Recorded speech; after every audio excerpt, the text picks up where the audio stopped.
Hello दोस्तों, आपके अपने चैनल एसजी नॉवल वर्ल्ड में आप सबका स्वागत है। ऐसे ही रोचक स्टोरी के लिए चैनल को सब्सक्राइब जरूर कर लीजिए। आइए अब एपिसोड कंटिन्यू करते हैं।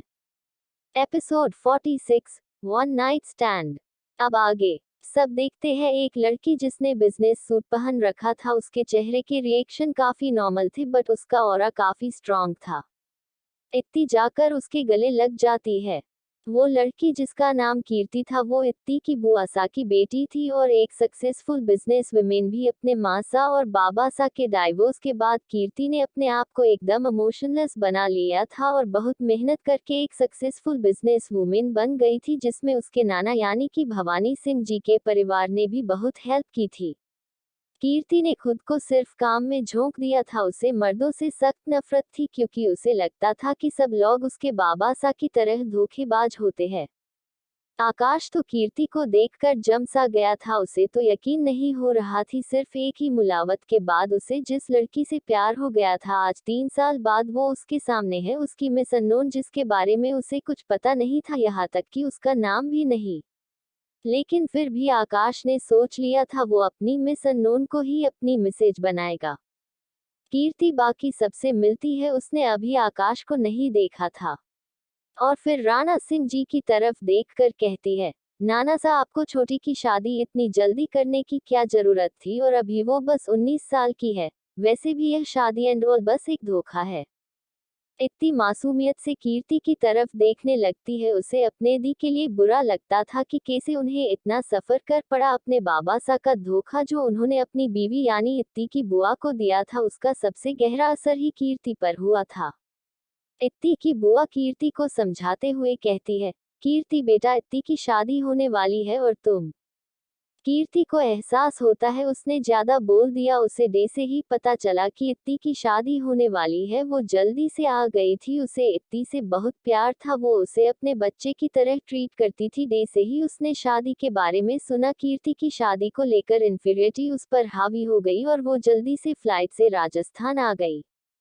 कीर्ति खुद को संभालते हुए इत्ती को देख उसके गाल सहलाते हुए कहती है, आई एम सॉरी छोटी। इत्ती स्माइल करते हुए उसे हग करते हुए कहती है, दी आप मेरी दी हो, आप जब चाहे दे से चाहे जो चाहे मुझसे बोल सकती हो। बहनों में भला बोलने से पहले सोचना थोड़ी पड़ता है। आप जब चाहे अपनी बहन से कुछ भी बोल सकते हो बिना सोचे समझे।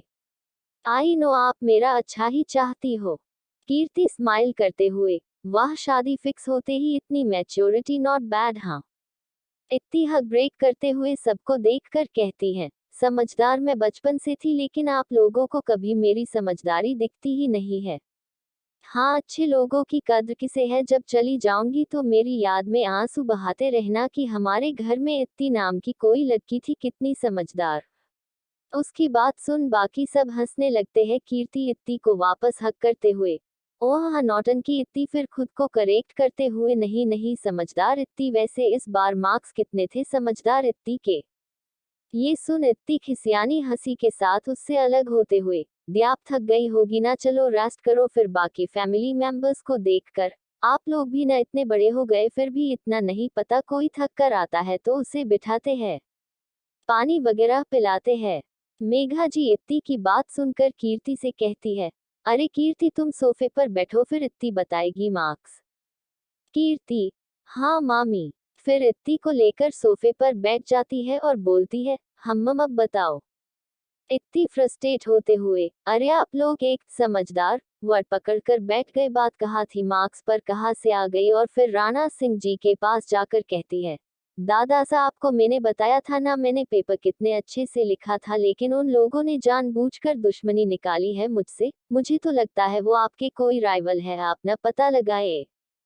राणा सिंह जी अपनी हंसी कंट्रोल करते हुए कहते हैं, हाँ हाँ ऐसा ही है, जरूर हमारा कोई दुश्मन है, वरना हमारी राजकुमारी पेपर्स इतने अच्छे से करके आई थी कि इस बार मेरिट में आना पक्का था। इत्ती सबको यकीन दिलाते हुए कहती है, देखा, और फिर कुछ सोचकर, हाँ लेकिन मेरिट नहीं, मेरिट ज्यादा हो गया, 90% नहीं नहीं 80%, हाँ इतना तो आ ही जाता। फिर अपने रूम में जाने के लिए वहां से खिसकते हुए, ये दुनिया ऐसी ही है, सब पता नहीं मुझ मासूम से क्यों चिढ़ते हैं। दिया आप आराम करो, मुझे बहुत इम्पोर्टेंट काम है, और सीढ़ियों से होते हुए अपने रूम में भाग जाती है। और रूम में पहुंचकर गहरी सांस लेते हुए सोचती है, वैसे मैंने गलत क्या कहा? जब मैं एग्जाम से एक रात पहले पढ़कर इतने मार्क्स ला सकती हूँ तो अगर एक महीना भी पढ़ लूँ तो 80% तो आसानी से आ जाएंगे। फिर हंसते हुए खुद को शाबाशी देते हुए कहती है, जो भी कहो टैलेंटेड तो तुम हो इतनी। इधर नीचे कीर्ति हंसते हुए कहती है, छोटी की आदत अभी भी वैसी ही है, वो अपनी बात को सही प्रूफ करने के लिए कोई भी एक्सक्यूज दे देती है और कन्वर्सेशन जीत लेती है। सब उसकी बात पर हामी भरते हैं और फिर बाहर गार्डन में कल की पार्ट बैठने की रस्म की तैयारी देखने चले जाते हैं। कीर्ति सोफे से जैसे ही रूम में जाने के लिए उठती है, उसकी नजरें सामने खड़े आकाश से मिलती और वो बिल्कुल ब्लैक हो जाती है। उसकी आंखों के सामने वो पल घूमने लगा है जब वो किसी डील के लिए पेरिस गई थी। वहां पर एक बिजनेस पार्टी में किसी ने उसे ड्रग्स दे दिया था। आकाश भी मोनी और मानसी के साथ वेकेशंस पर मस्ती करने गया था और वो उसी होटल में स्टे कर रहे थे। कीर्ति समझ गई थी उसे ड्रग्स दिया गया है, क्योंकि बिजनेस की दुनिया में लोग जो सक्सेसफुल बिजनेसमैन हो या विमेन उसे नीचे गिराने के लिए ऐसी चीप ट्रिक्स आजमाते हैं। वो मुश्किल से खुद को संभालते हुए जा रही थी, तभी वो लिफ्ट में आकाश से टकरा गई। आकाश ने उसकी तरफ देखा भी नहीं था, वो किसी लड़की से बात नहीं करता था, ना ही उनकी तरफ नजर उठाकर देखता था। बचपन से वो मोनी और मानसी ही साथ साथ रहते थे, उनका कोई दोस्त नहीं था। कीर्ति से जब और बर्दाश्त नहीं होता तो वो आकाश को किस करने लगती है और उससे हेल्प मांगती है, लेकिन आकाश उसे साफ मना करके वहां से जाने लगता है। कीर्ति उसको रोककर मुश्किल से बोलती है, देखो मैं कोई ऐसी वैसी लड़की नहीं हूँ, मुझे ड्रग्स दिया गया है, प्लीज हेल्प मी, मुझसे बर्दाश्त नहीं हो रहा है। कीर्ति का दिमाग ब्लैंक हो चुका था और उसे खुद भी पता नहीं था वो क्या बोल रही है।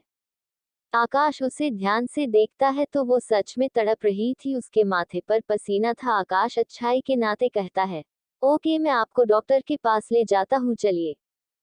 कीर्ति अपने कपड़े खोलने की कोशिश करते हुए कहती है, इतना टाइम नहीं है, मेरी सोचने समझने की शक्ति खत्म होती जा रही है, तुम चले जाओगे तो जिसने मुझे ड्रग्स दिया है वो मेरा यूज करके मुझे बर्बाद कर देंगे। इतना बोलकर वो आकाश को पेशनेटली किस करने लगती है।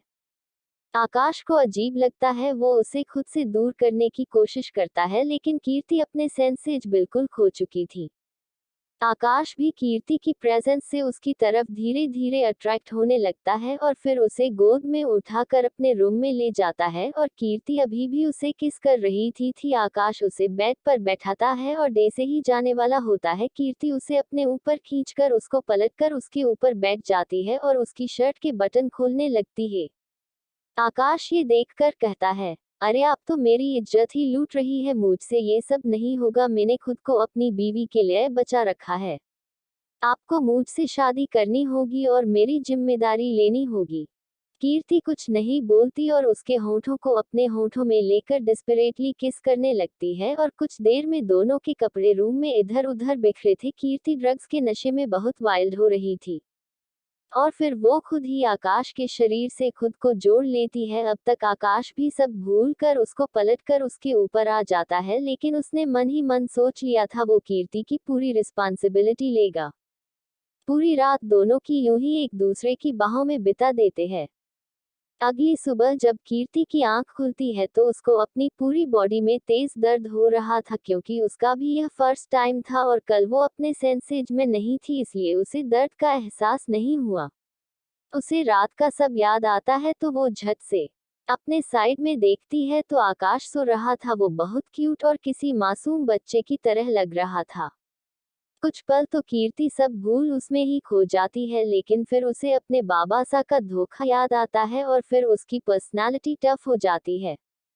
वो बेड से उठकर अपने कपड़े पहनती है और आकाश को देख कर सार्कास्टिक स्माइल के साथ कहती है, तुमने मेरी मदद की उसके लिए मैं थैंक्स नहीं बोलूंगी, आखिर मर्दों को यही तो चाहिए होता है, तुम कोई एक्सेप्शन नहीं होगे।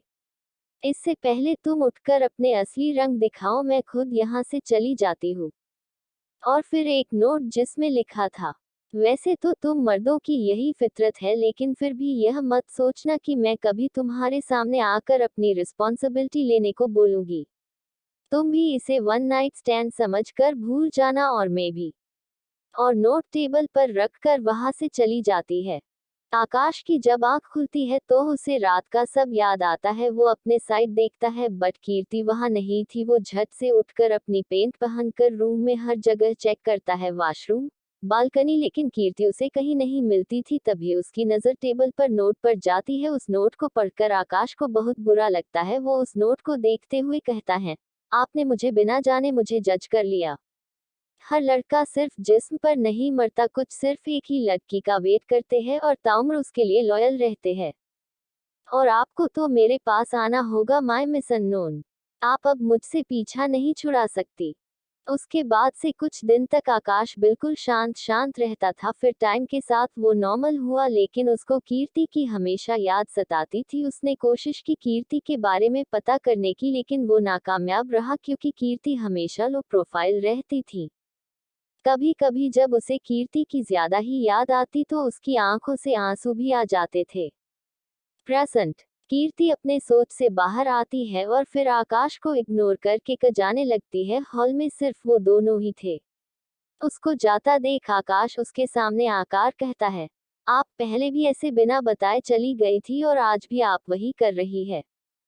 कीर्ति एक पल अपनी आंखें बंद कर लेती है, फिर एटीट्यूड के साथ बोलती है, जो था सब चला गया है, डोंट टेक इट सीरियसली। से मैं उस रात को वन नाइट स्टैंड समझकर भूल चुकी हूँ, तुम भी भूल जाओ। और मैं कोई तुम्हें अपनी रिस्पॉन्सिबिलिटी लेने को नहीं बोल रही, तो तुम क्यों इतना सोच रहे हो। आकाश उसकी बात का जवाब देते हुए कहता है, भूल जाऊं बिल्कुल नहीं, और रही बात रिस्पॉन्सिबिलिटी की तो वो तो आपको मेरी लेनी होगी। आप ऐसे अपनी जिम्मेदारियों से नहीं मुकर सकती। कीर्ति फ्रस्ट्रेट होते हुए, क्या बकवास कर रहे हो, तुम छोटी की देवर हो। आकाश झट से, तो आप छोटी सी भाभी सा की देवरानी बन जाए।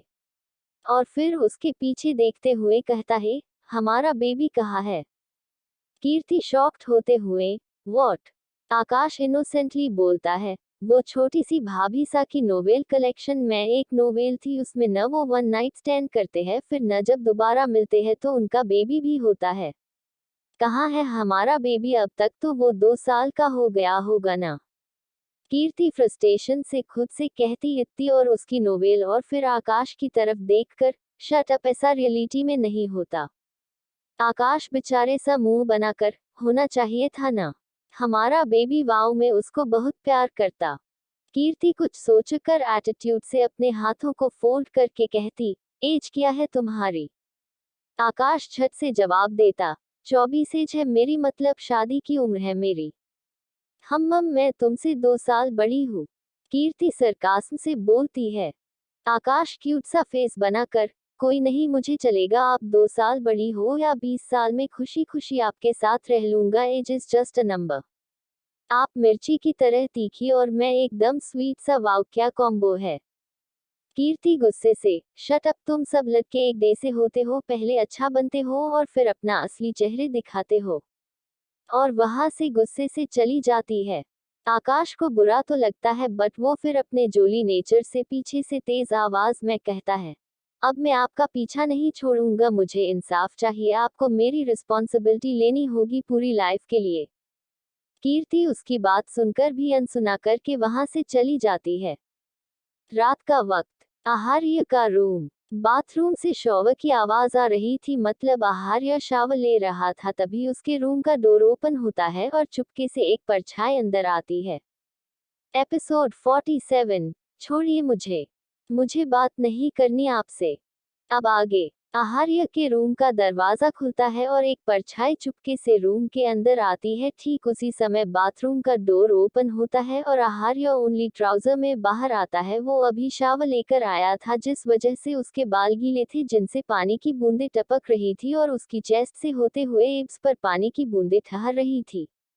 आहार्य को फील होता है कि उसके रूम में उसके अलावा भी कोई है, तो वो डोर की तरफ देखता है और उस शख्स को देखकर उसके चेहरे पर स्माइल आ जाती है। सामने इत्ती थी, जो उसे अपनी बड़ी बड़ी आंखें फाड़ फाड़ कर देख रही थी। आहार्य इत्ती की तरफ अपने कदम बढ़ा देता है। इत्ती अपने सेंस में वापस आती है और अपनी आंखों पर हाथ रखकर हड़बड़ाते हुए कहती है, मैंने कुछ नहीं देखा सच में। और आप ये क्या शर्टलेस होकर घूम रहे हैं। आहार्य उसकी आंखों से उसका हाथ हटाकर कहता है, सच में तुमने कुछ नहीं देखा? इत्ती अपनी आंखों को कसकर बंद किए हुए कहती है, अरे सच में मैंने बस आपके एब्स देखे और उसी पर मेरी नजरें ठहर कर रह गई, उसके ऊपर तो मेरी आंखें गई ही नहीं सच में। आहार्य को इत्ती की यही बात बहुत अच्छी लगती थी, उसके मन में कोई कपट नहीं था, वो इनोवेंटली सच बोल देती थी।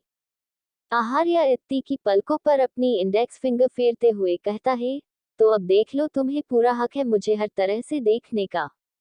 इत्ती न में सर हिलाते हुए, ये कैसी बात कर रहे हैं आप, ऐसे किसी लड़के को शर्टलेस देखना, इत्ती इतनी शैमलेस नहीं है।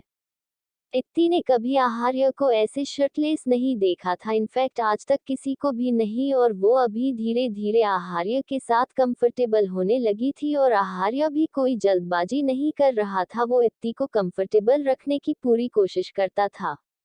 आहार्य उसकी आंखों पर फूंक मारते हुए, शैमलेस क्या, अब तो हमारी शादी होने वाली है, तुम मुझे बिना कपड़ों के भी देख सकती हो। और उसके हाथों को पकड़कर अपने एब्स पर रखते हुए, देखो, डू यू लाइक इट? इत्ती अपनी एक आंख खोलकर देखती है, फिर वापस बंद कर लेती है, और फिर अपनी दोनों आंखें खोलकर कहती है, ओके, अब आप इतना फोर्स कर रहे हैं तो ठीक है, देख ही लेती हूँ। वरना मैं ऐसी शैमलेस बिल्कुल नहीं हूँ, बस आपकी बात रख रही हूँ। और फिर आहार्य की हॉट बॉडी आंखें फाड़ फाड़ कर देखते लगती है। फिर आहार्य के एब्स पर हाथ फेरते हुए, वाओ, आपकी बॉडी हाई कितनी हॉट है। और उसके एब्स को गिनने लगती है, 1 2 3 एंड 8। आहार्य उसकी कमर में हाथ डालकर उसे अपने पास खींचता है। इत्ती के दूसरे हाथ में एक पेपर बैग था, वो नीचे गिर जाता है। आहार्य उसके गालों को बाइट करते हुए उससे पूछता है, वैसे तुम इतनी रात को यहाँ क्या रही हो? इत्ती अपने गाल सहलाते हुए उल्टा जवाब देते हुए कहती हैं, तो आप क्या किसी और को एक्सपेक्ट कर रहे थे? फिर खुन्नस से, ले आए होंगे ऑस्ट्रेलिया से कोई वाइट कबूतरी, तभी तो ऐसे आराम से अपनी बॉडी का शो ऑफ कर रहे हैं। उसकी बात सुनकर आहार्य आंखें छोटी करते हुए उसे देखकर कहता है, डोंट टेल मी कि तुमने कुछ फालतू सी इमेजिनेशन बना ली है और तुम अभी तक उसे लेकर बैठी हुए हो। इतनी मन ही मन अपने आप को कोसती है कि क्यों वो आहार्य से ज्यादा देर तक कोई बात नहीं छुपा पाती थी, और आखिर में बोल ही देती थी, गुस्से में ही सही। फिर वो बात बनाते हुए, हाँ तो इंसानी दिमाग है, कुछ भी सोच सकता है, कोई रोक हुई है, और आप ऐसे अचानक गए बिना कुछ बताए तो ऐसे अजीब ख्याल तो आएंगे ना। उसकी बात पर आहार्य उसे गोद में उठाकर बालकनी में ले जाता है और बालकनी की रेलिंग पर बैठा देता है, हालांकि उसने इत्ती को कमर से होल्ड किया हुआ था। इत्ती आहार्य की कॉलर को अपनी मुट्ठी में भरते हुए डरते हुए नीचे देखती है और रोनी सी आवाज में कहती है, अरे आप मुझे यहाँ से फेंकने वाले हैं क्या? प्लीज ऐसा मत कीजिए, मैं आगे से कोई फालतू बकवास नहीं करूंगी, इस बार बच्ची समझकर माफ कर दीजिए, प्लीज प्लीज। आहार्य उसे नीचे टिल्ट करते हुए कहता है, हम तुम्हारा दिमाग कुछ ज्यादा ही एक्स्ट्रा चलता है, अब बताओ क्या क्या बकवास सोची तुमने? वरना मैं सच में तुम्हें यहाँ से नीचे फेंक दूंगा, मुझे लंगड़ी वाइफ से कोई प्रॉब्लम नहीं है। इतनी डर में रोते हुए, जो जो भी उसने सोचा था कि आहार्य ऑस्ट्रेलिया जाकर किसी लड़की को ले आएगा, सब बता देती है। उसकी ऐसी इमेजिनेशन सुन आहार्य उसे और नीचे झुकाते हुए कहता है, इस बात पर तो मुझे तुम्हें यहाँ से नीचे फेंकी देना चाहिए।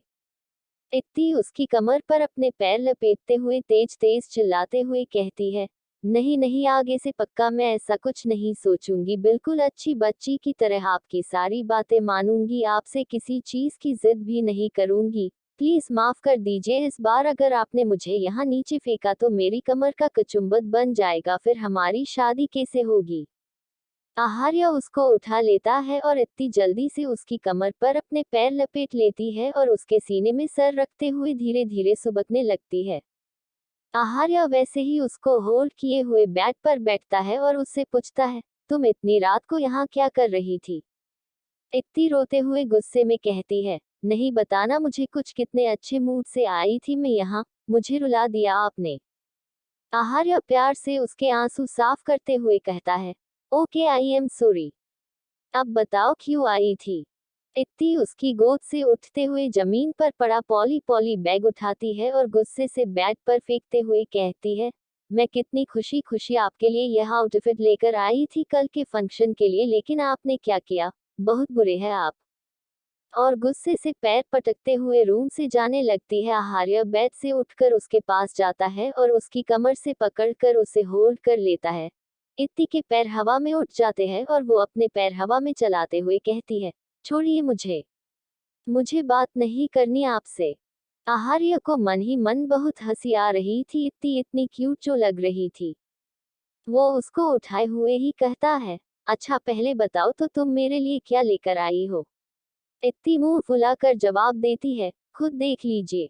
आहार्य उसको उठाकर बेड के पास ले जाता है और उसे बेड पर पटक कर उसको गुदगुदी करते हुए कहता है, अब भी गुस्से में हो? इत्ती बुरी तरह से हंसते हुए इधर उधर होते हुए कहती है, हाँ हाँ ये चीटिंग है, प्लीज ऐसा मत करिए, मुझे बहुत गुदगुदी होती है। लेकिन आहार्य नहीं रुकता। इत्ती बुरी तरह से हंस रही थी और हंसते हुए उससे बचने के लिए इधर उधर मूव कर रही थी और आहार्य भी स्माइल करते हुए इत्ती के हंसते हुए फेस को देख रहा था। इत्ती हार मानते हुए, औक औक हा है, मैं अब बिल्कुल गुस्सा नहीं हूँ, प्लीज अब न हा हा नहीं।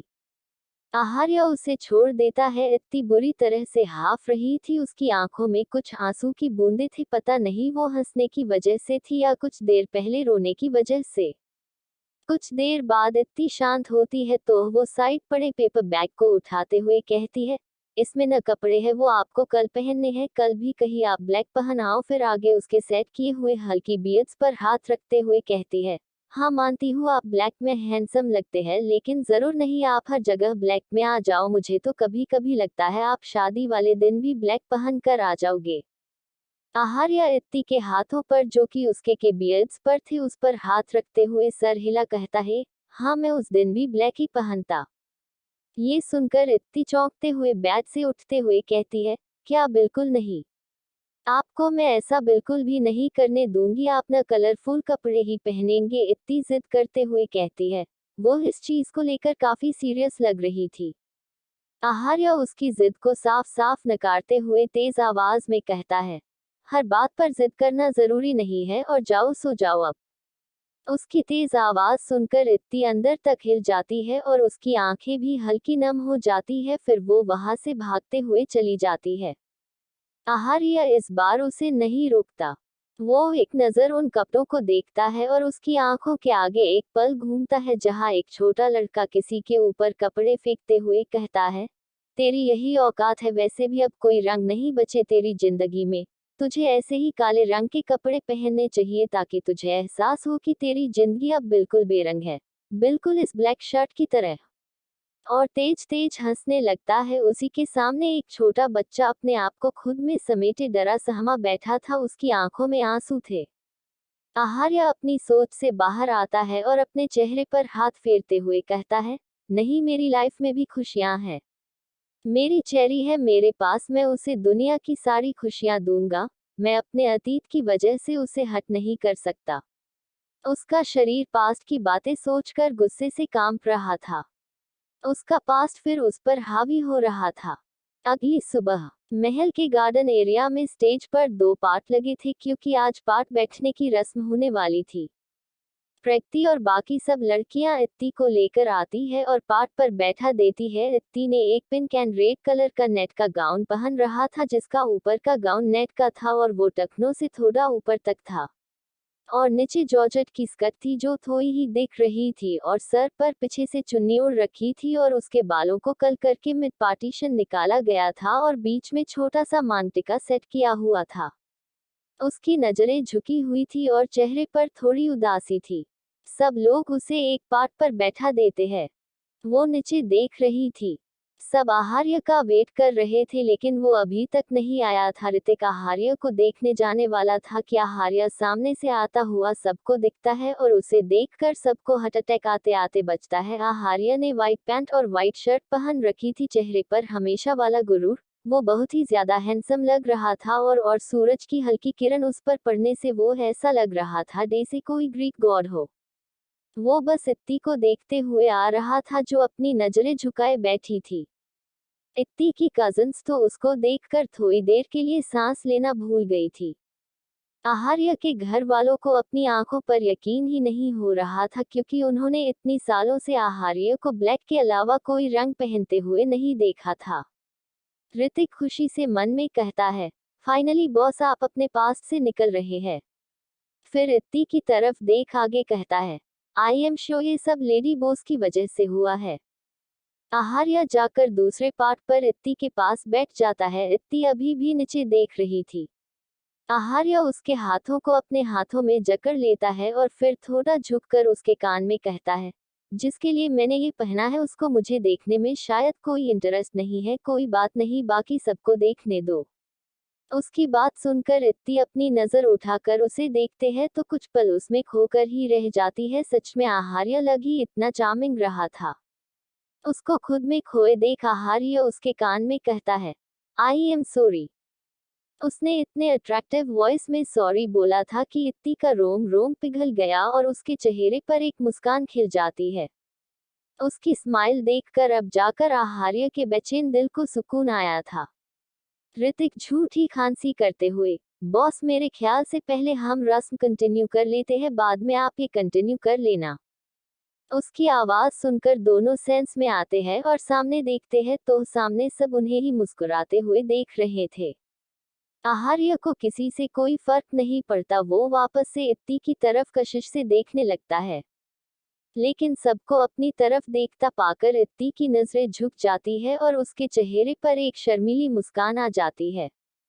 वो आहार्य का चेहरे अपने हाथों से दूसरी तरफ करते हुए कहती है, मुझे मत देखिए, सब हमें देख रहे हैं, मुझे शर्म आ रही है। उसकी बात सुन सब तेज तेज हंसने लगते हैं और इत्ती अपना चेहरा अपने हाथों में छुपा लेती है। आहार्य को उसकी इस हरकत पर उस पर हद से ज्यादा प्यार आता है।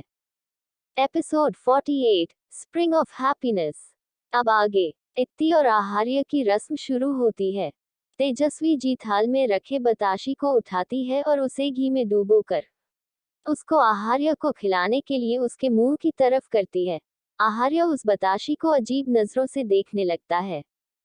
ऋतिक आहार्य के एक्सप्रेशन देखकर कहता है, बोस, खा लीजिए, इससे आप मीठा बोलेंगे और आपकी मैरिड लाइफ भी इजी होगी, वरना लेडी बॉस तो किसी बात को लड़ाई किए बगैर खत्म नहीं करने वाली, तो आप ही इसे खाकर मीठा मीठा बोलना ताकि लड़ाई जल्दी खत्म हो जाए। आहार्य ऋतिक को घूरने लगता है और उसे घूरते हुए कहता है, शायद अब तुम्हें आगे की शादी अटेंड करने का मन नहीं है। ये सुनकर ऋतिक इत्ती की तरफ देखकर कहता, देखिए, मैंने तो बस यही कहा कि अगर बॉस ये खाएंगे तो मीठा मीठा बोलेंगे, तभी तो।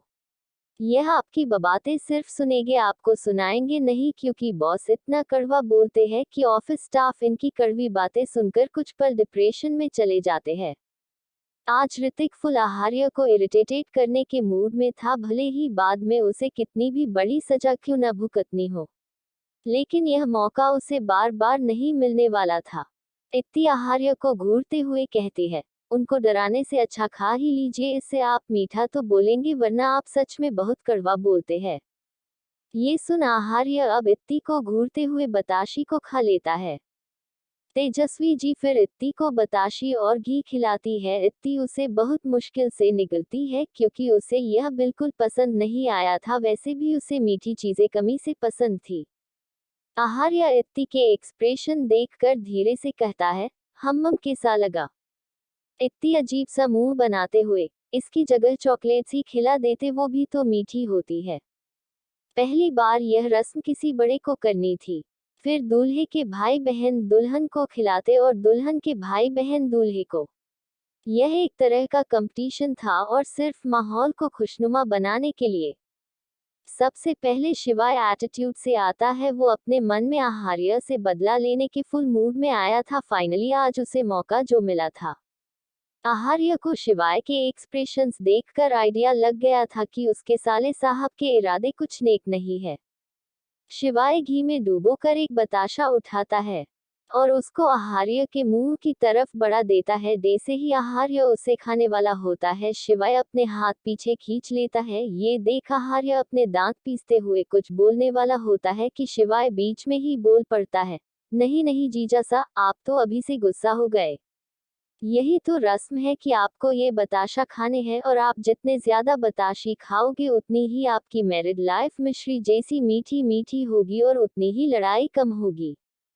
आहार्य शिवाय को घूरते हुए कहता है, ये कैसा अजीब सा लॉजिक है। रोहिणी जी आहार्य की बात का जवाब देती है, हाँ जमाई सा इस रस्म का मतलब यही है। यह एक तरह का कंपटीशन है, आप जितने ज्यादा खाने में कामयाब होगे उतना ही सुखी वैवाहिक जीवन होगा आपका, उतना ही पति पत्नी के बीच कम लड़ाई होगी। और दूसरा यह एक तरह से लड़की वालों और लड़के वालों के बीच का कंपटीशन भी है, अगर इत्ती ने ज्यादा खाए तो लड़की वाले जीते और आपने ज्यादा खाए तो लड़के वाले। रोहिणी जी की बात सुनकर आहार्य एक टेढ़ी स्माइल के साथ शिवाय को देखकर कहता है, तो फिर तुम्हारी बहन को सबसे ज्यादा ये बताशी खाने की जरूरत है क्योंकि वही बात बात पर मुझसे लड़ती है। आहार्य ने यह बात इत्ती को चिढ़ाने के लिए कही थी, वरना उसे इत्ती गुस्से में लड़ते हुए ही अच्छी लगती थी। मेरी बहन बहुत मासूम है, वो गुस्सा। शिवाय ने इतना बोला था कि इत्ती आहार्य की बात पर पूरी की पूरी फूल जाती है और आहार्य को घूर कर कहती है, हो कैसे हो आप, अगर मैं लड़ाकू हूँ तो आप घमंडी नहीं नहीं महाघमंडी, जो मुझ मासूम पर ऐसे इल्जाम लगा रहे हो। और फिर शिवाय से कहती है, भाई साहब आप अपनी बहन का बदला लेना और हम ही जीतेंगे। आहार्य एक चिढ़ाने वाली स्माइल के साथ शिवाय से कहता है, सुना तुम्हारी मासूम बहन की मासूम बातें। शिवाय लाचारी से अपनी मासूम बहन को देखकर जबरदस्ती स्माइल करते हुए कहता है, हाँ छोटी तेरा भाई लेगा बदला तेरा, मुझे पता है मेरी बहन किसी से लड़ ही नहीं सकती, कितनी मासूम है तू तो। शिवाय बोल ही रहा था कि आहार्य उसका हाथ पकड़कर बताशी की एक बाइट ले लेता है। इत्ती शिवाय और बाकी सब तो कुछ पल कंफ्यूज हो गए कि अचानक हुआ क्या है। आहार्य एक टेढ़ी स्माइल के साथ कहता है, तुम तो मैदान में उतरने से पहले ही बुरी तरह से हार गए साले साहब। आहार्य सिंह राजपूत प्लान नहीं बनाता, डायरेक्ट एग्जीक्यूट करता है। अब जाकर सबको एहसास होता है हुआ कि जितनी देर में ये दोनों भाई बहन शिवाय और इत्ती एक दूसरे का बदला लेने की प्लानिंग कर रहे थे, उतनी देर में तो आहार्य ने गेम ओवर ही कर दिया। तीन तिगाड़ा खुशी से उछलते हुए कहते हैं, यस हमारा एक पॉइंट। इत्ती मना करते हुए कहती है, नो नो आपने चीटिंग की है, अभी हम बात कर रहे थे, यह नहीं माना जाएगा, मैं मान ही नहीं सकती। मेघा जी इत्ती को डांटते हुए, नहीं ऐसा ही होता है, अब जमाईसा ने खा लिया है, तुम दोनों ही बातों में लगे थे, तुम्हारी ही गलती है। मेघा जी की बात सुनकर इत्ती शिवराज जी की तरफ देखकर कहती है, बाबा सा देखिए अपनी बीवी को, ये फिर से मुझसे किसी बात की खुन्नस निकाल रही है, पता नहीं इनको मुझसे क्या दुश्मनी है, आप मेरे आने के बाद इन्हें कम इम्पोर्टेंस देते हो न, तो इसलिए मुझ पर हमेशा खुन्नस खाती रहती है। मेघा जी शिवराज जी को घूरते हुए कहती है, देखा इसकी जबान, आप बचपन से डांटते न तो इतनी लंबी जबान नहीं होती इसकी। इत्ती हाजिर जवाबी करते हुए, तो आपकी क्वालिटी आई है ये वाली, खुद को कोसिए, हमें क्यों डांट रही है। तुम दुल्हन हो, चुप बैठो, दुल्हन की तरह सलीके से समझी। मेघा जी उसे आंखें दिखाते हुए कहती है। इत्ती अपने लहंगे को ठीक करते हुए बड़बड़ाते हुए कहती है, तो आप डांटते वक्त क्यों भूल जाती हो कि मैं दुल्हन हूँ और दुल्हन को डांटते नहीं है। सुनाई दे रहा है मुझे, मेघा जी इत्ती को बोलती है। बाकी सब उनकी इस नोकझोंक को एंजॉय कर रहे थे क्योंकि दोनों का रिश्ता ऐसे ही खट्टा मीठा सा था। आकाश बीच में घुसते हुए, छोटी सी भाभी सा, सुना तो हमने भी, शायद आपने तेज बोल दिया गलती से, फिर कीर्ति की तरफ देखकर पागलों की तरह स्माइल करते हुए कहता है, आपने भी सुना न कीर्ति जी। कीर्ति आकाश के ऐसे पूछने से उसे शिद्दत से घूरने लगती है। इत्ती आकाश की बात का जवाब देते हुए बोलती है, हाँ तो सुनाने के लिए ही बोला है, अब मन में उस बात को रखकर क्या करूंगी। इस बार मोनी इत्ती को बताशी खिलाने आती है और इत्ती के मुंह की तरफ बताशी को करती है, जैसे ही इत्ती खाने वाली होती है वैसे ही मोनी अपना हाथ पीछे खींच लेती है। ये देख इत्ती उसे इमोशनल ब्लैकमेल करते हुए, मेरी शक्ल देखिए, आपको तरस नहीं आ रहा, कितनी मासूम सी तो हूँ ही मैं, और अब तो आपकी होने वाली भाभी भी हूँ। मोनी जैसे ही पिघलने वाली होती है कि आकाश बीच में कूदते हुए, नहीं मोनी दुश्मन मासूम बनने की ट्रिक यूज करेगा, बट हमें उसके मासूम चेहरे पर पिघलना नहीं है। मोनी खुद को स्ट्रॉन्ग करते हुए, सॉरी भाभी सा, गेम इज गेम। इत्ती आकाश को घूरते हुए मन में कहती है, आकाश भाई साहब आपका टॉप सीक्रेट मुझे पता चल गया है, आप मुझे जितना परेशान करते रहते हैं न अब आपको भी एक्स्ट्रा पापड़ बेलने पड़ेंगे। सबके जाने के बाद जब आकाश और कीर्ति बात कर रहे थे तो इत्ती नीचे आ रही थी और उसने उन दोनों की बात सुन ली थी। वो खुश भी थी कि उसकी दी की लाइफ में फाइनली कोई ऐसा आया है जो उन्हें खुलकर जीना सिखा सकता है। और उसने मन ही मन आकाश की मदद करने का भी डिसाइड कर लिया था, बट अब वो आकाश को अच्छा मजा चखाएगी, बाद में उसकी हेल्प करेगी, क्योंकि आकाश उसे बहुत परेशान करता था और अब तो उसे आकाश का टॉप सीक्रेट भी पता था। इत्ती के घूरने से आकाश को फील होता है कि उसके साथ कुछ तो बुरा होने वाला है। मोनी फिर इत्ती की तरफ बताशी बढ़ाती है और जैसे ही इत्ती खाने वाली होती है मोनी उसे हटा देती है। एंड में इत्ती हार जाती है और फिर मोनी आगे से उसे बताशी खिलाती है। तीन तिगाड़ा एक दूसरे को ताली देते हुए कहते हैं, यस हमारे 1 पॉइंट्स हो गए हैं। इत्ती तो बहुत गुस्से में बैठी थी और आहार्य को घूरे जा रही थी और आहार्य उसे एक स्माइल के साथ देख रहा था, जिससे इत्ती और ज्यादा चिढ़ रही थी। फिर इत्ती की एक कजन स्टाइल से आती है और बताशा उठाकर आहार्य की तरफ बढ़ा देती है। उस लड़की को देख इत्ती का मुंह बन जाता है और वो उसे बुरी तरह से घूरने लगती है। वो लड़की इत्ती के एक्सप्रेशंस देखकर मेघा जी से कहती है, बुआ सा हमारा भी हक है न जीजासा को खिलाने कर, हम इत्ती की बहन ही है ना। मेघा जी हामी भरते हुए, बिल्कुल बेटा तुम्हारा पूरा हक है। ये सुन वो लड़की एक एटीट्यूड वाली स्माइल के साथ इत्ती को देखती है और जैसे ही आहार्य को खिलाने को होती है इत्ती उसके हाथ से बताशी को छीन कर खुद खाते हुए कहती है, हम ये बताशी इतने कड़वे क्यों लग रहे हैं। फिर एक स्मर्क के साथ, हाँ याद आया तुमने जो छू लिया इसे। फिर आहार्य को देखकर आगे कहती है, अच्छा हुआ आपने नहीं खाया, मुंह का टेस्ट बिगड़ जाता। आहार्य ने तो उस लड़क को देखा भी नहीं था, हमेशा की तरह उसकी नजरें इत्ती पर ही थी। वो इत्ती को जितना देखता उसका मन ही नहीं भरता था। वो लड़की अपने गुस्से को कंट्रोल करते हुए इत्ती से कहती है, तुम तो ऐसे बिहेव कर रही हो जैसे मैं जीजासा को तुमसे छीन लूंगी। फिर इतराते हुए, और तुमने वो नहीं सुना क्या कि साली आधी घर वाली होती है। इत्ती उसको तुनक कर कुछ कहती कि आहार्य इत्ती के हाथों की उंगलियों को अपनी उंगलियों में फंसा कर इत्ती को देखते हुए उस लड़की को जवाब देता है, तुम्हें खुद को देखकर लगता है कि तुम चेरी से कुछ भी छीन सकती हो। उसकी बात सुनकर इत्ती का चेहरा खिल जाता है और वो भी आहार्य को देखते हुए आगे की बात का जवाब देते हुए कहती है, और इनकी आधी पूरी घरवाली में ही हूँ, इन्हें और किसी की जरूरत नहीं है। वो लड़की अपनी ऐसी इंसल्ट और दोनों को ऐसे एक दूसरे में खोए हुए देखकर पैर पटकते हुए वहां से चली जाती है। इत्ती आहार्य को घूरते हुए कहती है, ये सब आपकी गलती है, क्या जरूरत थी आपको इतना हैंडसम लगने की। लोगों की नीयत ठीक नहीं है बिल्कुल भी।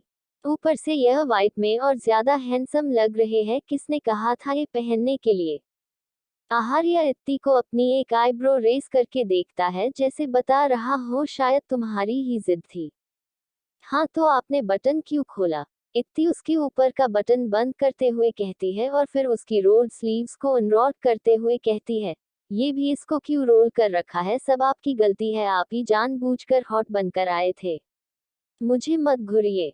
इधर आकाश कीर्ति से धीरे से बोलता है, कीर्ति जी, यह आपकी कजन कैसी जहरीली नागिन जैसी लग रही थी। भाईसा और छोटी सी भाभीसा ने अच्छा सबक सिखाया उसको, लेकिन अब भाभीसा खुद भाईसा से लड़ने लगी। हमारी शादी में हम भी ऐसे ही साथ में सबको सीवेज रिप्लाईज देंगे।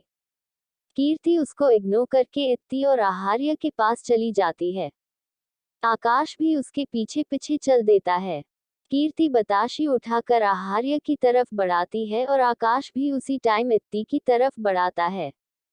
कीर्ति भी आहार्य की तरह डिसेंट पर्सनैलिटी की थी, वो नॉर्मली आहार्य को खिला देती है और आहार्य बिना उसे देखे हल्की सी बाइट ले लेता है। लेकिन आकाश और इत्ती दोनों बिल्कुल बच्चे जैसे थे। आकाश इत्ती के मुंह की तरफ बताशी को बढ़ाता है और इत्ती जैसे ही खाने वाली होती है कि आकाश बताशी लेकर वहां से भागते हुए कहता है, छोटी सी भाभी सा आप इस बार मुझसे जीत नहीं पाएंगी। इत्ती अपने लहंगे को संभालते हुए उसके पीछे भागते हुए कहती है, ये तो चीटिंग है, आप सब मिलकर आज मेरे साथ चीटिंग पर चीटिंग कर रहे हैं।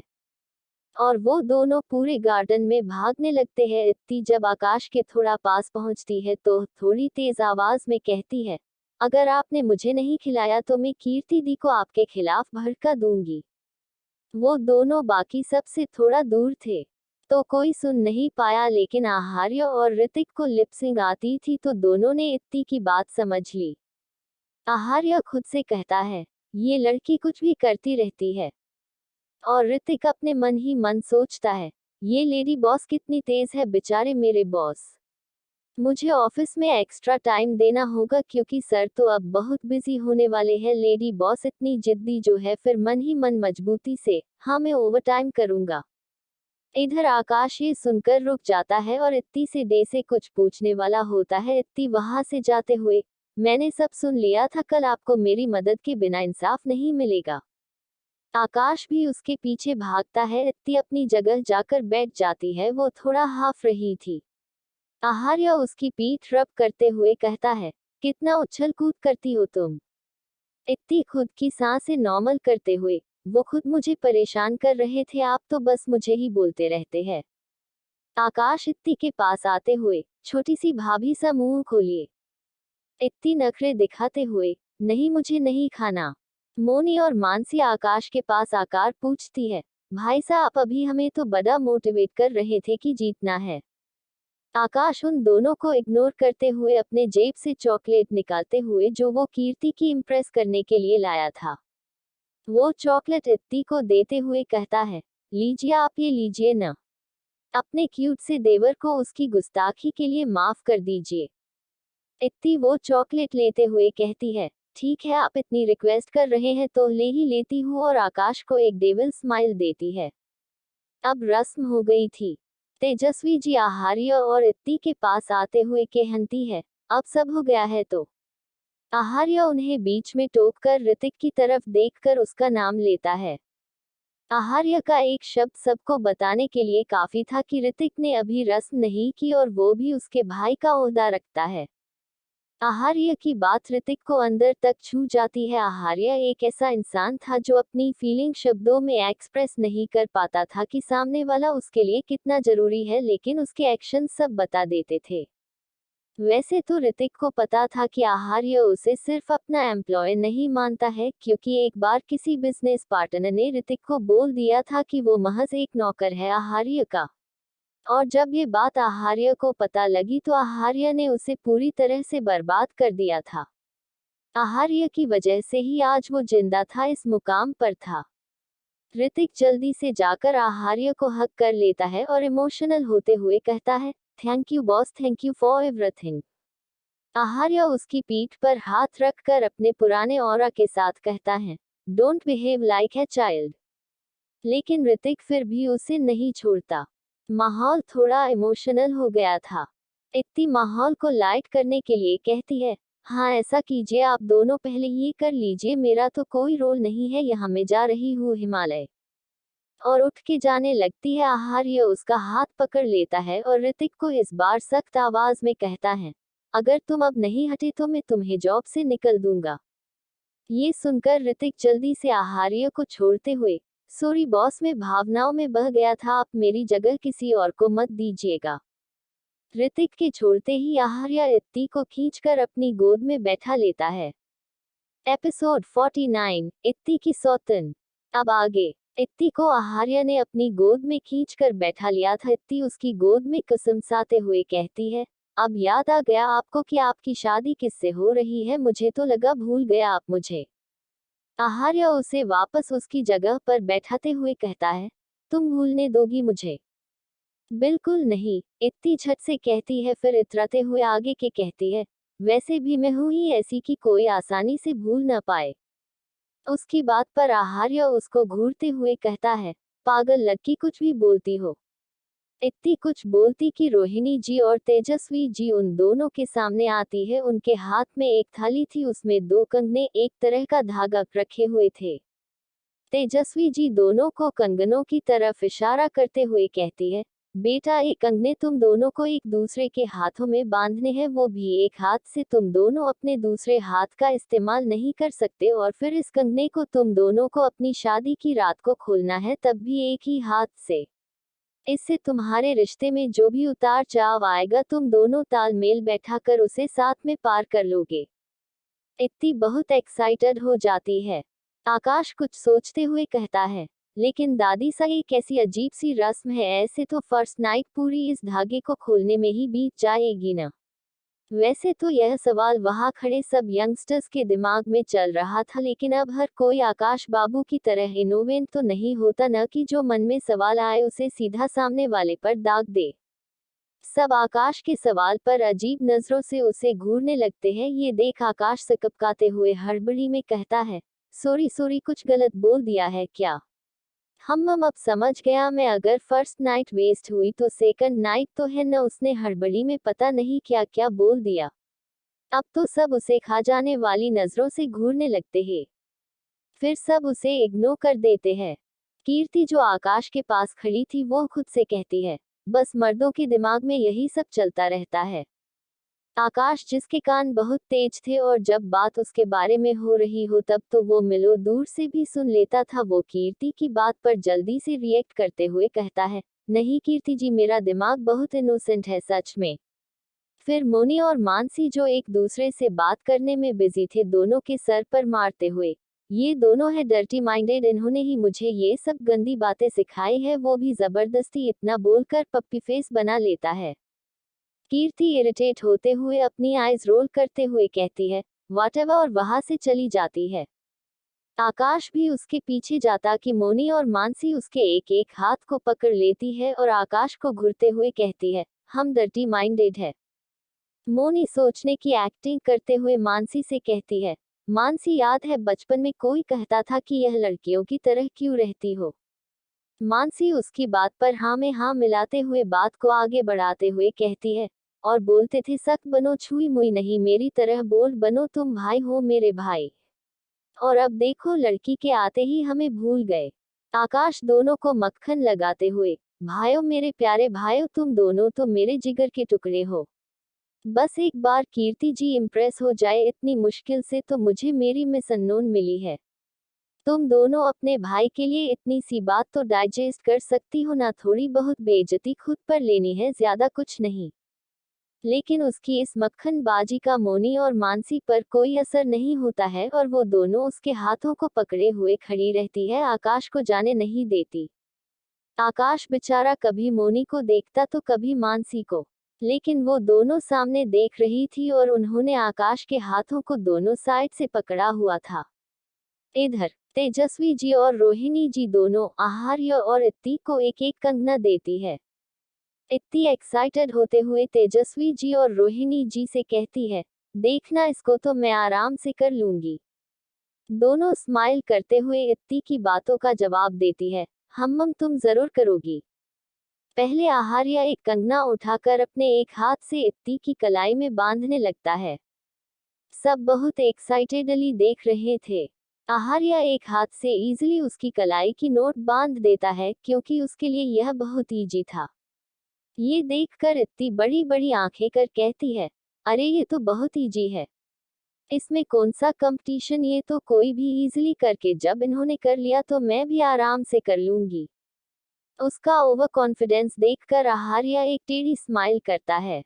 इत्ती एक हाथ में कंगना लेती है और उसको आहार्य की कलाई पर रखकर उसकी नॉट बांधना स्टार्ट करती है। वो स्टार्टिंग में जितना कॉन्फिडेंट थी, अब उसका कॉन्फिडेंस धीरे धीरे लूज हो रहा था, लेकिन वो हार नहीं मार रही थी, क्योंकि इत्ती ने किसी बात के लिए हार मानना तो सीखा ही नहीं था।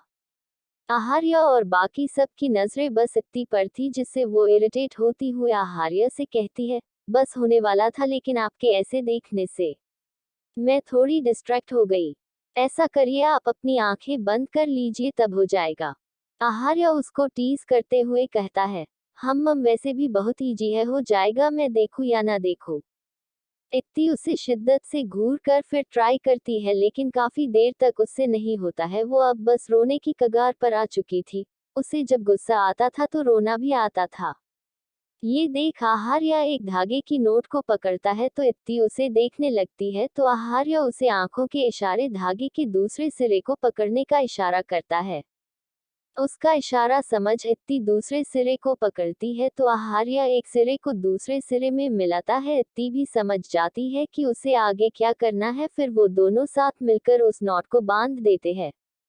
सब तेज तेज क्लैपिंग करने लगते हैं। रोहिणी जी खुशी से कहती है, यही तो मतलब है इस रस्म का कि कोई भी मुश्किल हो तुम दोनों साथ मिलकर अपने रिश्ते को ऐसे ही बांधे रखोगे। इत्ती उनकी बात का जवाब देते हुए कहती है, हाँ बट मुझसे भी बस हो गया था, यह नॉट बांधना मुश्किल है, खोलना इजी होगा, उसमें तो मैं ही जीतूंगी पक्का। इत्ती अभी भी अपनी हार को डाइजेस्ट नहीं कर पा रही थी। आहार्य उसकी बात सुनकर धीरे से उससे कहता है, तो मतलब मुझे जानबूझकर हारना होगा? ऐसा कुछ नहीं है, देखना है मैं फेयरली जीतूंगी उस दिन। आज तो आपने मुझे डिस्ट्रैक्ट कर दिया था, वरना आज भी मैं ही जीतती। इत्ती और आहार्य की नोकझोंक और ऐसे ही खुशनुमा माहौल था। तभी राणा सिंह जी का गार्ड उन्हें आकार कुछ बताता है। उसकी बात सुनकर राणा सिंह जी खुश हो जाते हैं और उसको उस इंसान को अंदर भेजने को बोलते हैं। क्योंकि वहां टाइट सिक्योरिटी थी, कोई रिश्तेदार भी ऐसे ही नहीं आ सकता था। कुछ समय बाद एक औरत गार्डन एरिया में आते हुए दिखाई देती है जिसने एक स्टाइलिश साड़ी पहन रखी थी और एक क्लासिक डायमंड नेकलेस। उसके न मांग में सिंदूर था न ही कोई सुहाग की निशानी, मतलब वो अभी तक अनमैरिड थी। वो स्टाइल से चलकर सबके पास आती है तो सब उसे देखने लगते हैं। वो औरत राणा सिंह जी के पास जाकर उन्हें गले लगाते हुए कहती है, बाबा सा मेरे भतीजे की शादी हो रही है और उसकी बुआ को बुलाना किसी ने जरूरी नहीं समझा। अब सगा भतीजा नहीं है लेकिन भतीजा तो है ना। उनकी बातों में एक अलग ही मतलब छुपा था। आहार्य उन्हें एक नजर बिना भाव के देखता है, फिर अपनी नजरें हटा लेता है। राणा सिंह जी बात को संभालते हुए कहते हैं, मोहिनी तुम अचानक। राणा सिंह जी की बेटी यानी कि मोहिनी एक एटीट्यूड भरी स्माइल के साथ कहती है, मेरा इंडिया आने का प्लान नहीं था, लेकिन मैंने न्यूज में देखा कि the business king Aharya Singh Rajput की शादी की खबरें चल रही है तो मुझसे रहा नहीं गया और मैं आ गई अपने प्यारे भतीजे की शादी अटेंड करने। राणा सिंह जी इत्ती को अपने पास बुलाते हैं। इत्ती उठकर उनके पास जाती है तो आहार्य भी इत्ती के साथ आ जाता है और इत्ती का हाथ पकड़ लेता है। ये देखकर मोहिनी जी एक अजीब सी स्माइल के साथ, उफ इतना प्यार, तुम तो ऐसे रिएक्ट कर रहे हो जैसे मैं तुम्हारी इस खूबसूरत सी बीवी को खा जाऊंगी, थोड़ा विश्वास रखो, हम अपने ही है तुम्हारे। आहार्य उन्हें बिना भाव के देखते हुए कहता है, विश्वास तो मैं अपनी खुद की परछाई पर भी नहीं करता, तो अपनों का तो सवाल ही पैदा नहीं होता। राणा सिंह जी इत्ती को मोहिनी जी से मिलवाते हुए कहते हैं, बेटा यह है हमारी बेटी मोहिनी सिंह राजपूत और तुम्हारी बुआ सास। मोहिनी जी इत्ती के गालों पर हाथ रखते हुए कहती है, हम बहुत खूबसूरत हो तुम, तभी तो मेरा भतीजा इतने ही दिनों इतना दीवाना हो गया तुम पर। ये सुनकर इत्ती फट से उनकी बात का जवाब देती है, हाँ सूरत भी और पर्सनैलिटी भी दोनों इतनी अच्छी है मेरी कि कोई भी दीवाना हो जाए। आहार्य इत्ती की कमर पर हाथ रखकर उसको अपने करीब खींचते हुए मोहिनी जी को बिना भाव के कहता है, जवाब मिल गया होगा आपको कि मैं क्यों इतना दीवाना हूँ। मोहिनी जी के चेहरे पर मुस्कान बरकरार थी। वो आहार्य को देखकर कहती है, हम बहुत सही लड़की ढूंढी है। फिर भवानी सिंह जी की तरफ देखकर कहती है, वैसे बाबा सा शनाया भी आई है मेरे साथ। अब बचपन में ये लोग साथ ही खेला करते थे, मुझे तो लगता था कि आहार्य और शनाया की ही शादी होगी, उनकी एज भी तो सेम है। एनीवेज वो बस आती ही होगी, उसे किसी का कॉल आ गया था। ये सुनकर तीन तिगाड़ा एक दूसरे को अजीब समूह बनाते हुए देखते हैं और धीरे से कहते हैं, उफ ये चिपकू डायन क्यों आ गई। बचपन में कितना घमंड दिखाती थी हम लोगों को कि वही हमारी भाभी बनेगी। भाई सा तो उसकी तरफ देखते भी नहीं थे और इग्नोर करते थे, क्योंकि वो दादा सा के खास दोस्त की पोती थी और हमारी पड़ोसी भी, इसलिए उसे ज्यादा कुछ कहते नहीं थे। मोनी गुस्से से कहती है, मुझे तो पूरी साइको लगती थी भाई सा के पीछे। अच्छा हुआ आउट ऑफ कंट्री चली गई थी, लेकिन अब क्यों वापस आ रही है। मानसी मोनी की बात पर कहती है, आउट ऑफ कंट्री गई नहीं थी, भेजी गई थी, याद है न कैसे भाईसा को ड्रग्स दे दिए थे उसने, लेकिन भाई ने नशे में होने के बाद भी उसको अपने करीब नहीं आने दिया और ऑलमोस्ट उसको गला दबा कर मार ही दिया था। लेकिन फिर उसके दादासा ने भाईसा से उसे छोड़ने की भीख मांगी, तब जाकर भाईसा ने उसे छोड़ा था। उसके बाद उस साइको को इंडिया से बाहर भेज दिया था उसकी फैमिली ने। मोहिनी जी की बात पर इत्ती आहार्य की तरफ सर घुमाकर धीरे से कहती है, यह क्या है?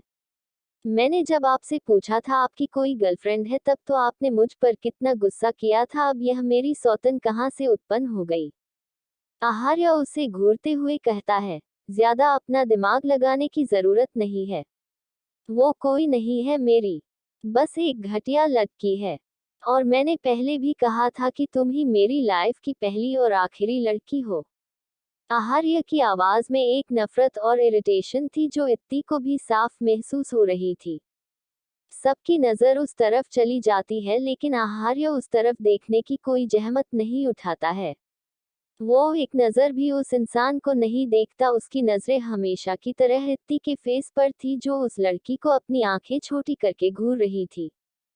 तभी एक लड़की की आवाज सबके कानों में पड़ती है, here I am aunty. Episode 50। मैं इत्ती सिंह राजपूत हूँ जो मुझे परेशान करने वालों को खून के आंसू रुलाती है।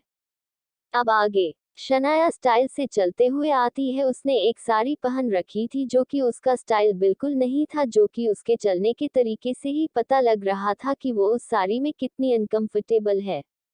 इत्ती उसे आंखें छोटी करते हुए देखकर आहार्य से धीरे से कहती है, आप मानो न मानो लेकिन इन्होंने भी वही ट्रिक यूज की है जो मैंने की थी जब आप मुझे देखने आए थे। हाउ टू लुक संस्कारी व्हेन यू आर नॉट, पता ही चल रहा है कि जबरदस्ती साड़ी पहनी है। हाँ। आहार्य उसकी बात सुनकर अजीब और कंफ्यूज्ड एक्सप्रेशंस के साथ कहता है, क्या बोल रही है तुम ये सब? इत्ती कंटिन्यू शनाया को घूरते हुए आहार्य की बात से इरिटेट होते हुए कहती है, अरे कुछ नहीं, छोड़िए, आपको समझ नहीं आएगी लड़कियों की बातें। आहार्य उसकी बात पर उसे शिद्दत से घूरने लगता है। आहार्य जिससे सब नाम तोल और सोच समझकर ही बोलते थे, यहाँ तक कि उसके घरवाले भी। लेकिन ये पिद्दी सी लड़की जो मन में आए उसे बिना सोचे समझे कुछ भी बोल देती थी। और आहार्य भी उसे कुछ नहीं कह पाता था। शायद ये हक उसने इत्ती को उनकी बचपन वाली पहली मुलाकात में ही दे दिया था। हालांकि आहार्य के फैमिली मेंबर्स में से कोई भी शनाया को देखकर खुश नहीं होता है, क्योंकि सबको पता था कि शनाया ने कितनी गिरी हुई हरकत करने की कोशिश की थी। लेकिन राणा सिंह जी अपनी बेटी मोहिनी से बहुत प्यार करते थे और मोहिनी ही शनाया को लेकर आई थी, इसलिए कोई कुछ नहीं कर सकता था।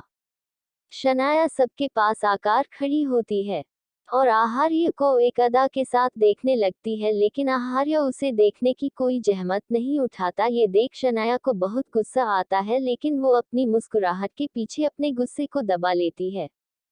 लेकिन इत्ती के लिए यह बिल्कुल नाकाबिले बर्दाश्त था। वो आहार्य के आगे आकर खड़ी हो जाती है जिससे शनाया आहार्य को बिल्कुल न देख पाए। लेकिन उसकी हाइट आहार्य से बहुत कम थी, वो तो बस आहार्य की चेस्ट तक आ रही थी। इत्ती का यह एक्शन देख आहार्य को उस पर बहुत प्यार आता है और वो इत्ती की कमर पर एक साइड से अपना हाथ रख लेता है। इत्ती को गुस्सा इतना आ रहा था कि कोई और वक्त होता तो वो गुस्से में आहार्य के हाथ को झटक कर उससे लड़के अपना गुस्सा और फ्रस्ट्रेशन निकालती और उससे खूब लड़ाई करती। लेकिन अभी इत्ती को अपनी इस अनएक्सपेक्टेड सौतन को भी दिखाना था जो उसके होने वाले पति को ऐसे घूर रही थी जैसे अभी खा ही जाएगी। इत्ती मन ही मन शनाया को घूरते हुए सोचती है, देखो तो घूर तो ऐसे रही है डे से, बस मौका मिलते ही खा जाएगी इनको। इसको अब सबक सिखाना पड़ेगा कि जिसको यह ऐसे घूर घूर कर देख रही है वो मेरी प्राइवेट प्रॉपर्टी है। लेकिन इत्ती की आदत नहीं थी कोई बात मन में रखने की, वो बहुत स्ट्रेट फॉरवर्ड थी। वो आहार्य से कहती है, ये घूर तो ऐसे रही है जैसे कि अभी आपको खा ही जाएगी।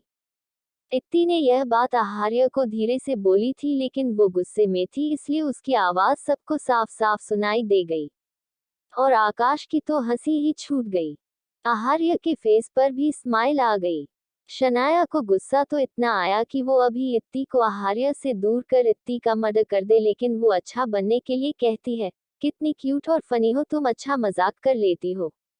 इत्ती आहार्य की देखते हुए मासूम सा फेस बनाकर कहती है, लेकिन मैंने कोई मजाक नहीं किया आपसे, मैंने तो सच ही बोला था। इत्ती की यह बात सुनकर तो शनाया बिल्कुल स्पीचलेस हो गई।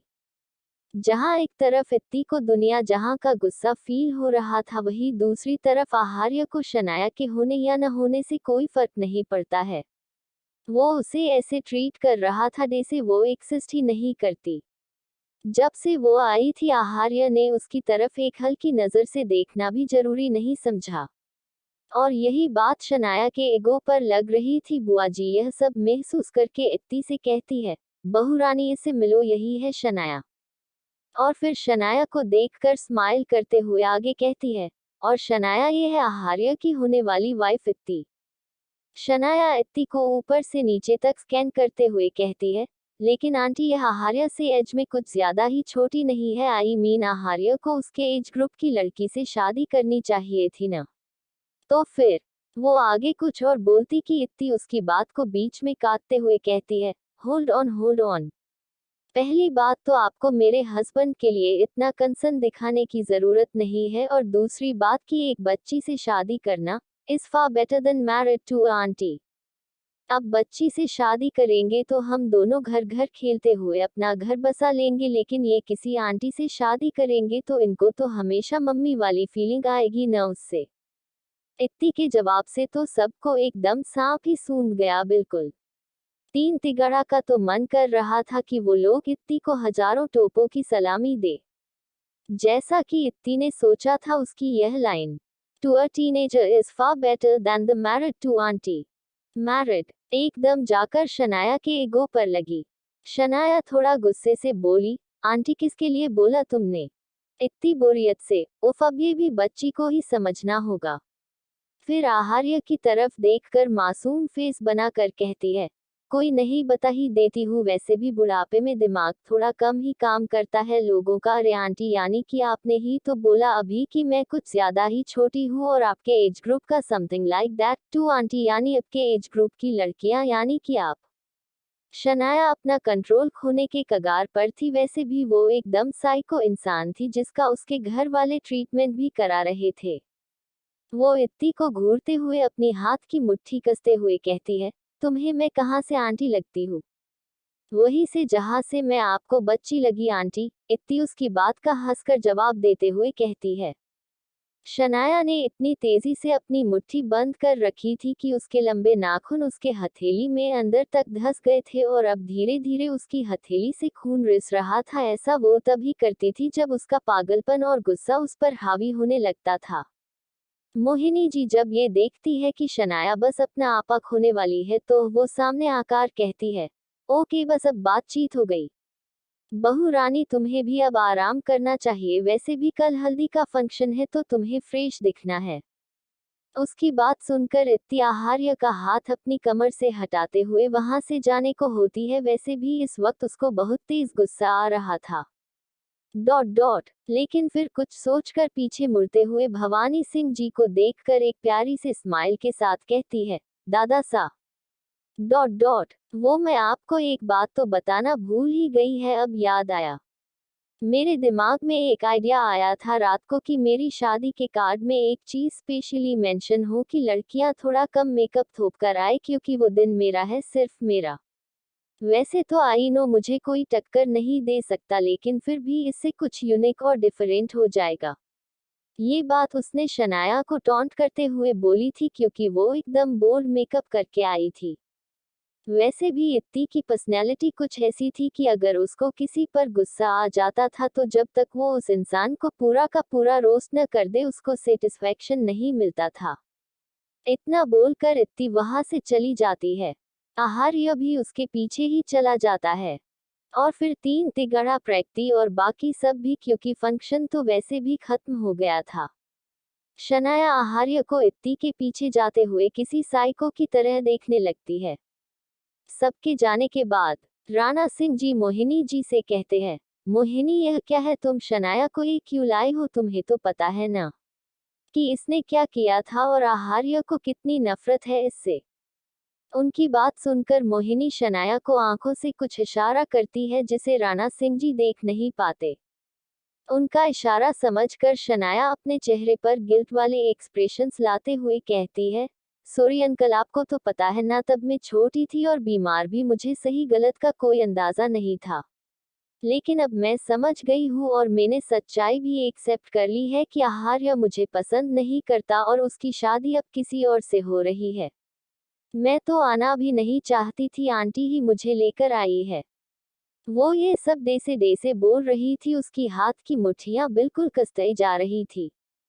मोहिनी जी एक स्माइल के साथ राणा सिंह जी से कहती है, हाँ बाबा साहब, मैं ही लेकर आई हूँ, आपको पता है ना कि मैं शनाया को कितना पसंद करती हूँ, मेरी इतनी खास दोस्त की बेटी जो है, अब मेरे खुद के बच्चे तो है नहीं। क्योंकि वो अभी बोल ही रही थी कि राणा सिंह जी उनकी बात को बीच में काटते हुए उन्हें रोक कर कहते हैं, बस अब पुराने गहरे राज अपनी जबान पर मत लाओ, अगर किसी को कानो कान खबर भी लग गई तो हम तुम्हें जो आज तक बचाते आए हैं आगे नहीं बचा पाएंगे।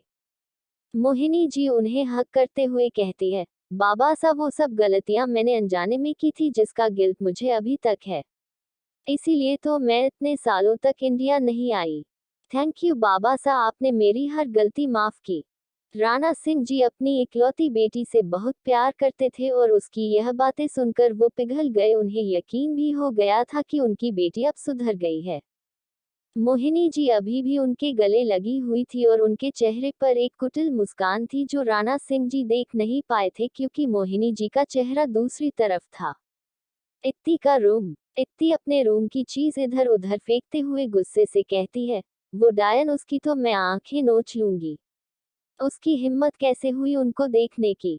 उनको देखने का हक सिर्फ मुझे है। उसको सबक नहीं सिखाया, न तो मैं भी इतनी नहीं बच्ची कहा था ना उसने मुझे, उसको तो मैं बताऊंगी कि बच्चे जब शैतानी करने पर आते हैं तो अच्छे अच्छों पस्त कर देते हैं। फिर ऊपर देखते हुए, मैंने तो बस मजाक में कहा था कि कोई सौतन आ जाए तो लाइफ में थ्रिल हो जाएगा, लेकिन आपने तो सीरियस ही ले लिया। वैसे जो मैं इतने सालों से आपसे बोलती आई हूँ कि मैं पूरी क्लास में टॉप करूँ, लेकिन तब तो आपने सुना नहीं और अब तो खैर स्कूल लाइफ भी खत्म हो गई। अन मेरा इतना खून खोल रहा है ना कि मन कर रहा है कि किसी को बुरी तरह से पीटूं, तब जाकर थोड़ी शांति मिलेगी मुझे। और वो बुआ जी, वो तो क्या ही कहूँ, क्या बोल रही थी। हाँ याद आया, फिर मोहिनी जी की एक्टिंग करते हुए, मुझे तो लगा कि शनाया की शादी आहार्य से होगी। बड़ी आई है। और उनके तो टोन से लग रहा था कि वो मुझे बिल्कुल पसंद नहीं करती है।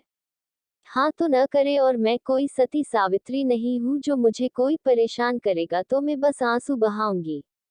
मैं इत्ती सिंह राजपूत हूँ जो मुझे परेशान करने वालों को खून के आंसू रुलाती है। इत्ती पूरे रूम में चल चल कर यही सब बड़बड़ाए जा रही थी।